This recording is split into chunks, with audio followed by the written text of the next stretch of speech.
ಜೀವನ ಕಥೆಯ ಭಾರತೀಯರೇ ನೀವ್ ಕೇಳಿ, ವಿಶ್ವ ಮಾನವನ ಸಾಹಸಗಾಥೆ ದೇಶಭಕ್ತರೇ. ನೊಂದವರ ಪರ ನಿಲ್ಲಲಿ ಮಹಿಳಾ ಶಕ್ತಿ ಸಾಂತ್ವನ ಕೇಂದ್ರ ಪ್ರಸನ್ನಕುಮಾರಿ ಕೋಲಾರ.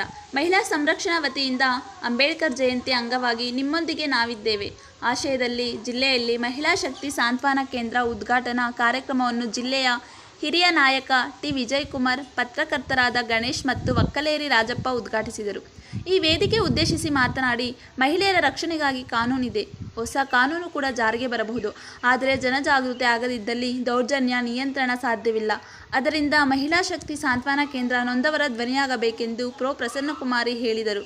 ಜಿಲ್ಲೆಯಲ್ಲಿ ಅನೇಕ ಮಹಿಳೆಯರಿಗೆ ಅಂಬೇಡ್ಕರ್ ಸಂವಿಧಾನ ನೀಡಿ ಸಮಾನತೆಯಿಂದ ಬದುಕಲು ಅವಕಾಶ ಮಾಡಿಕೊಟ್ಟ ಮಹಾನ್ ನಾಯಕರ ಆಶಯದಲ್ಲಿ ಸಾಂತ್ವನ ಕೇಂದ್ರ ಬೆಳೆಯಬೇಕೆಂದು ಟಿ ವಿಜಯಕುಮಾರ್ ತಿಳಿಸಿದರು.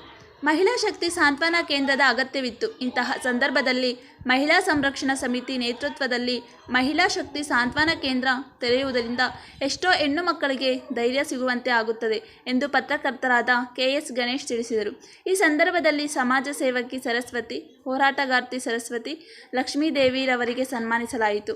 ಯಂಗ್ ಇಂಡಿಯಾ ಡೆವಲಪ್ಮೆಂಟ್ ಸೊಸೈಟಿ ಅಧ್ಯಕ್ಷರಾದ ಹೂವಳ್ಳಿ ನಾಗರಾಜ್, ಮಹಿಳಾ ಸಂರಕ್ಷಣಾ ಸಮಿತಿ ಅಧ್ಯಕ್ಷರಾದ ಎಂ ಶಶಿಕಲಾ, ಕಾವ್ಯ, ಗಿರಿಜಾ, ಸೀಮಾ, ಲಕ್ಷ್ಮಮ್ಮ, ದೀಪಾ, ಉದಯ್ ಕುಮಾರ್, ಆನಂದ್ ಮತ್ತು ವಿದ್ಯಾರ್ಥಿಗಳು ಭಾಗವಹಿಸಿದರು. ತೇಜು, ಗ್ರಾಮ ಸ್ವರಾಜ್ ನ್ಯೂಸ್, ಕೋಲಾರ.